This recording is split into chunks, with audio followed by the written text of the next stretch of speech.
皆さんこんにちは。果てのない海はたくさんの人々を虜にしています。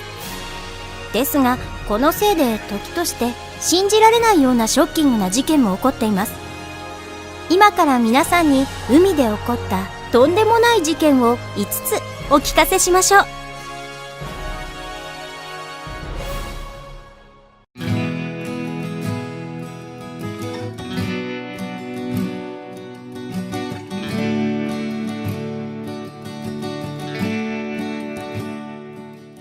ホセ・アリバレンゴの想像を絶する冒険。2012年12月、ホセ・アリバレンゴは友人と漁をしにメキシコ海岸へ行きました。しかし、嵐が直撃し、ボートのエンジンが壊れ、二人は太平洋まで流されてしまいました。やがて体力が尽きた友人は死亡し、ホセは一人きりで太平洋を漂流することになりました。1年以上ボートで海をさまよい続け、その間生の魚やウミガメを食べ、自分の尿を飲んで生きながらえました。雨が降った時には雨水を集めて飲みました。強烈な太陽の日差しを避けるために漁で釣った魚を入れる箱の中に隠れました。14ヶ月後、ホセが乗ったボートはマーシャル諸島に流れ着きました。つまりホセがボートで移動した距離は1万キロメートル以上にもわたるということです。ほとんどの人々が単なる作り話だと思いました。これほどまでの距離を漂流したボートで430日間で移動できるわけがないと思ったのです。しかしこうした人々の疑いに反してメキシコ政府は2012年12月、確かに2人の漁師が行方不明になっていたという事実を証明しました。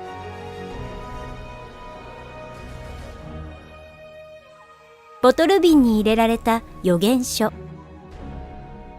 1897年5月、ブラジル軍の水夫が巡視船アラガウラ号で海をパトロールしていた時、偶然メモの入った瓶を見つけました。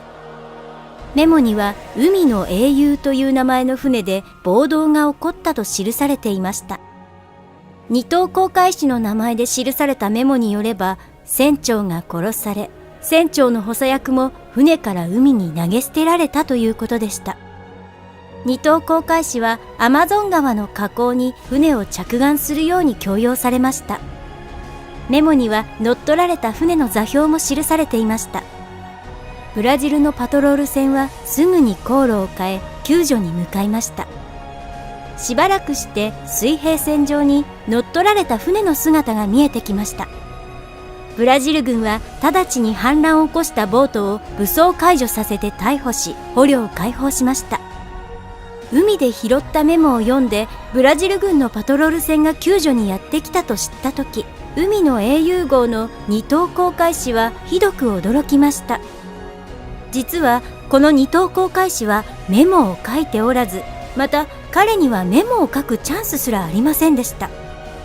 イギリスで海の英雄号の裁判が行われた時になって、ようやくこのメモの謎が解き明かされました。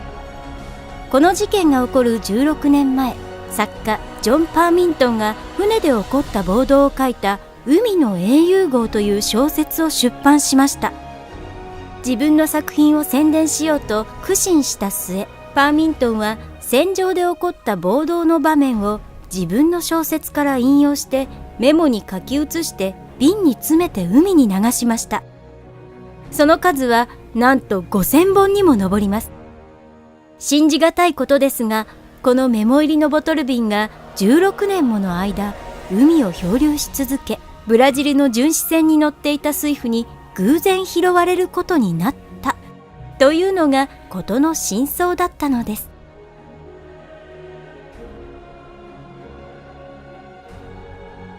海洋学者スタニスラフ・クリロフ。クリロフは子供の頃から遠い外国や深海を研究することを夢見ていました。異国に憧れるあまりヨガの研究までしたほどでした。1970年代に彼は何度か外国へ出張する許可を得ようとしましたが、毎回様々な理由を作られて申請を却下され続けてしまいました。実は学者という立場のせいで海外への旅行が禁止されていたクリロフは、ソ連から脱出するために大胆な手段を取りました。クリロフが脱出を決意したのは、ソ連人のための特別クルーズ船を見つけた時でした。クルーズ船はウラジオストクを出港し、赤道まで行って戻ってくるためだけのもので、その間にどの港にも停泊する予定はありませんでした。クリロフは船の航路を計算し、陸地までの最短距離を計算しました。1974年12月、クリロフはシュノーケルとマスク、足ひれだけを持ってクルーズに向かいました。彼はクルーズ船が航海していたある日、あっさりと船から飛び降りました。約3日間、なんとクリロフは一睡もせず、水も食事もなしにフィリピンのシアルガオ島までの100キロもの距離を泳ぎ切ったのです。12年間のヨガの修行と体力づくりの成果が、この前代未聞の大遊泳を可能にしたのでした。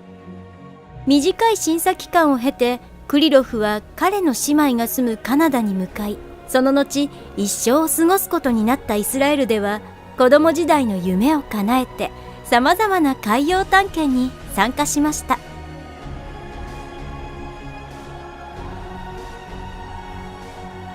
フィラデルフィア計画。1943年10月、アメリカ海軍は奇想天外な実験を行いました。駆逐艦エルドリッジ号が一瞬にして姿を消し、数百キロも離れた場所に現れたのです。当初この実験は、機雷や魚雷のレーダーが船の存在を検出できないよう磁場を消す小磁現象を引き起こすために行われたものでした。このために非常に強力な磁場が作り上げられたのですが、なぜかこの時エルドリッジ号は忽然と姿を消してしまいました。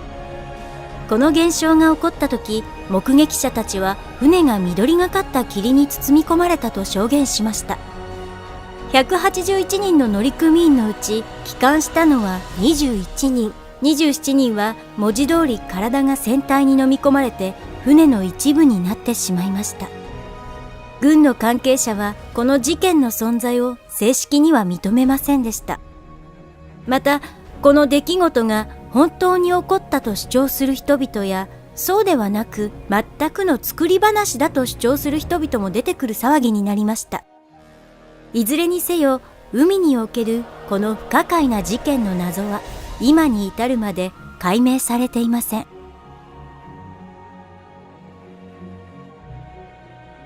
奇跡のレスキュー劇。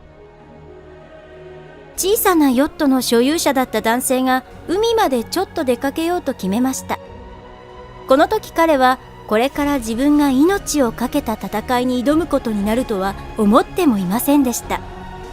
出港から数時間後、男性はボートの中に水が流れ込んでいることに気づきました。水の流入を食い止めることが不可能だと悟った後、男性は救命ボートを下ろし SOS 信号を出しました。救助を待っている間、男性が乗ったボートに巨大なサメが興味を惹かれてやってきました。サメは鼻でボートの底を突き上げ始め、船体に噛みついてひっくり返そうとしました。30分にも及ぶ死闘の末、捕鯨船がやってきて森でサメを追い込み捕獲することに成功しました。すっかり肝を冷やした男性は無事に陸地にたどり着き、巨大なサメはその後岸に引き上げられました。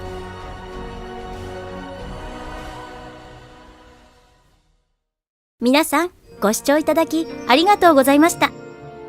海だけでなく世界中には様々な謎が存在し、驚きの大冒険が次々と起こっています。